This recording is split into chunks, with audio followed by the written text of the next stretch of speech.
What's up guys, and welcome back to a brand new video. In this week's video you join me having just put the Corsa up in the air and taken the wheels off because we are going to crack on with the front suspension work. If you look over here, I have all the front suspension components that hopefully the Corsa will need. I've got two strut top mounts, two track rods, two track rod ends, an engine mount, a CV joint, two bottom ball joints and two bottom arms. And we also have to strip down and rebuild this caliper because I think it might be a little bit sticky. We're now over at the driver's side and I'm just going to talk you guys through what I'm doing on this side so that I can rattle it out on the other side. So the first thing I'm going to do is take off this little hub nut cover to reveal a split pin and the hub nut. I'm going to take them off and then I can just chap the axle through, and that's the first step of this done. Now that we've got the hub nut off, we can move on to the next job, which is taking off the track rod end and the bottom ball joint. Once we've got them off, we can just swing the hub out and knock the axle off. As you can see, there's a big difference from the last clip. So I've got the track rod out, I've got the bottom ball joint off, and I've managed to get the CV joint side of the axle out of the hub. So the first thing that I'm going to do is change this CV joint just because it's the easiest to get to and it's right here. I've got the brand new CV joint kit right here with everything I need in it. So to start with, all I'm going to do, or all I have done, is broken this clip off this side. There's supposed to be a clip on the back side as well, but that has been replaced with a zip tie at some point, so it's a good job we're changing this. And the reason I'm changing this, the joint's actually alright, but the rubber boots start to deteriorate and it's starting to fling grease everywhere. So I thought instead of just changing the boot, I might as well do the whole joint while I'm in here. So I'm going to cut that zip tie, slide this boot back, chap the CV joint off, and then I can just put the new CV joint on, basically just reversing the process. Just a quick short break. I'm having a lot of bother trying to get this CV joint off. I've actually had to take the whole axle out, popped it out the gearbox, and chocolate milk's coming out the gearbox right now, which is a-okay. Also, trying to smash this out with a hammer. I missed a little bit, took a chip out the hammer, and I have a really deep cut that won't stop bleeding on my thumb and on the back of my hand as well. But I'm bandaged up now. It's actually quite a lot more painful than it looks, but I'm just going to keep beating this with a hammer until it eventually falls off. I have an update guys, it's the next day. It took me a long time to fight with this axle to get that CV joint off, and then I actually decided I'm going to do some research and look on forums, and there's like a little clip that you need to bend in, and it's the dumbest CV joint I've ever seen. To cut a long story short, it was so much easier to put it back on after I figured out how to do it than it was to take it off. I ended up actually kept hitting it with a hammer to the point where the hammer shattered and went into my thumb, and I have a cut on my thumb. It's quite painful. But we've hit another bump in the road. So I have stripped down the bottom ball joint because basically the bottom arm and the bottom ball joint and the anti-roll bar are all held in with the same two bolts. And this is the old one. And I've gone to put the new one on, only to find out that I've ordered the wrong ones. So I was told that these ones would fit, but if you look at them, they're also like, I mean, they're a completely different shape.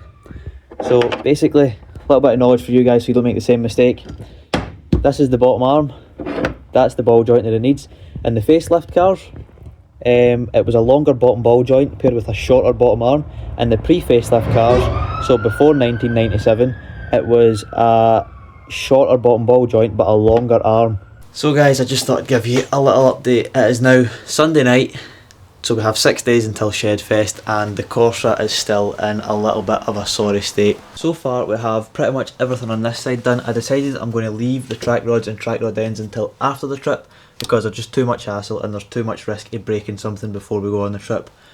I put a new axle on this side, I've put the new bottom arm on this side, but unfortunately we still have no bottom ball joints. The bottom ball joints that Autodoc sent me are the wrong ones. You guys saw that in the last clip. That was a couple of days ago. Still haven't received the new ones. This side is now built up to the same stage. I've cleaned the calipers, I've cleaned the engine bay, I even started polishing today. So far I've pretty much done like all the door jambs. I've done the boot jamb as well, and also the little bits that you're not really going to see I've done inside the fuel filler cap as well. It's all just the little things that make it a little bit more show-carry. But tomorrow is Monday, and that is when apparently the two correct, hopefully correct, bottom ball joints are supposed to be coming. I've also got the two strut top mounts that I've not fitted yet. I want to try and get these coilovers in the exact same place they came off in. So I've spray painted them, and I want to get the bottom ball joint in so the whole hub assembly kind of sits where it is while I've got the coilover out doing the top mount. So they are all hopefully going to be tomorrow's job. Don't know how that's going to go. It might span into Tuesday, and then I'm going to have to phone the alignment shop and get the car booked in. I didn't film doing this side, and I didn't film building back up this side because, like I said, we have 6 days until ShedFest. The car's still in a really undrivable, sorry state. There's still a lot of work to be done. It still needs a full machine polish. It still needs cleaned out on the inside.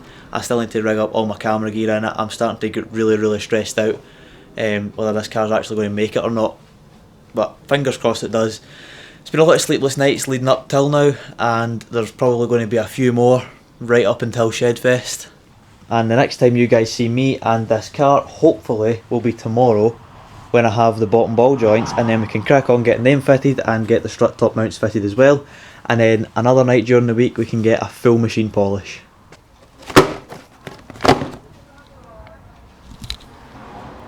Bottom ball joints. These look a lot closer than the first set I ordered. It is now about 15 minutes later, and the passenger side is now all built up. If I grab a torch, I can just show you guys. I've not done the track rods or track rod ends obviously, but we now have the new bottom arm and bottom ball joint on, as well as this caliper rebuilt. You can see the fresh grease. So this is now fully assembled. This side is ready to go back down on the ground. I'm contemplating whether it's actually worth doing the strut top mount on this side, because it doesn't need done on this side, it's only the other side. I might save that until after ShedFest, because the holes in the coilovers are elongated so that you can adjust the camber on the hub, and I don't really want to mess with that because it's driving as close to straight as it's going to be on this side just now. It's now another 15 minutes later, and the driver's side is all back together.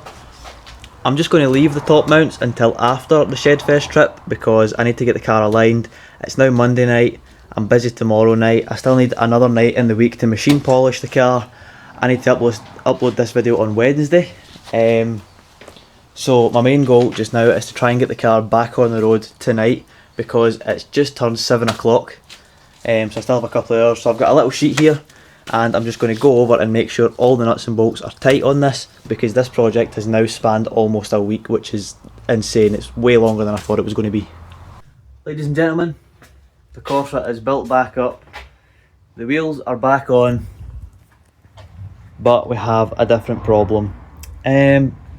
All the new suspension components are on, everything's tight. I've still got a test drive, but there was a knock coming for this side that I just wanted to see if it was away, and unfortunately it is not, and I've just found out what it is. I can't obviously prove to you guys, but that is a wheel bearing, and I don't have two hands obviously because I'm holding the camera up, but if I grab the wheel top and bottom and shake it up and down, I can feel a slight bit of play in the wheel bearing. It's now Monday night.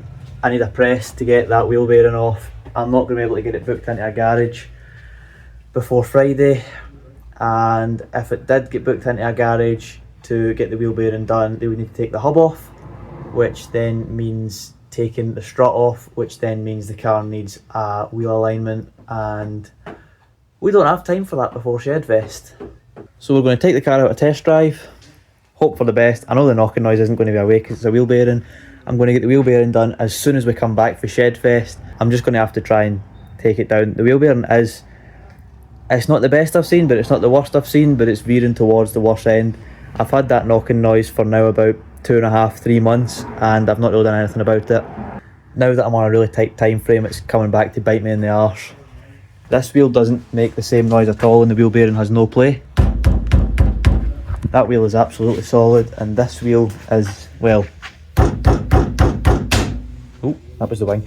You can hear a little bit of a more metallic rattle coming off that wheel as opposed to the other wheel.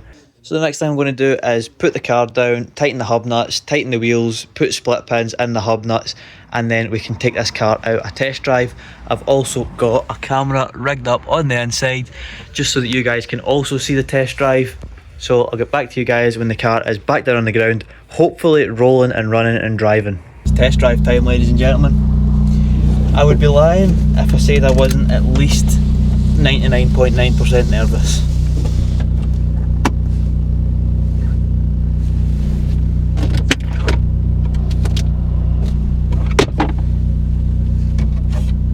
There's so many rattles that come through this car. For the time being I have brakes.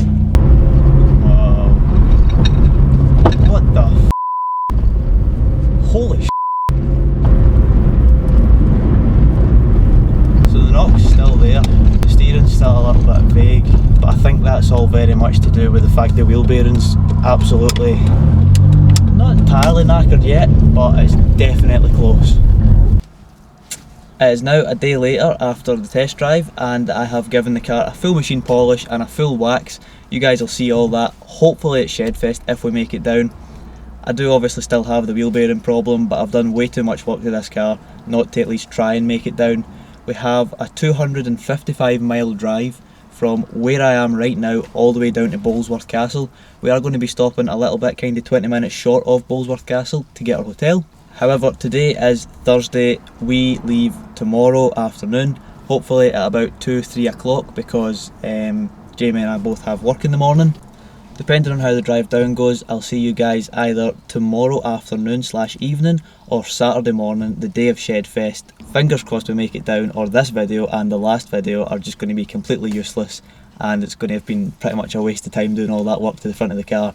So if you've enjoyed this week's video, please make sure to like and subscribe and comment down below if you think the car will make it to ShedFest. I really hope it does, and if it does, I'll see you guys either in Chester at the hotel or in Chester at Bolesworth Castle ShedFest.